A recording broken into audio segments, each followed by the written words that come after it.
Hoena ko te kupu ko auwahi. I rote I tēnei rerenga, auwahi ana, smoking, nā te mea, he tohu mo te tangata, he tino hīkaka, he tino kaikanona kia mahia, kia tino mahia tētahi mahi.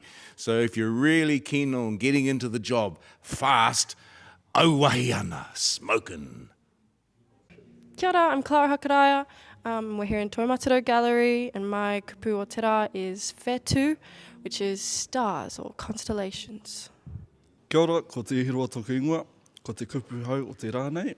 Mōku, ko humarika. Humarika means to be gentle, to be pleasant. Ai, kia ora. Kia ora e te whānau, ko Tahuaroa Matatu Sherrington Ohia toku ingoa. Te kupu o te rā, no takiwātanga. Hiaha o takiwātanga means in his or her own space.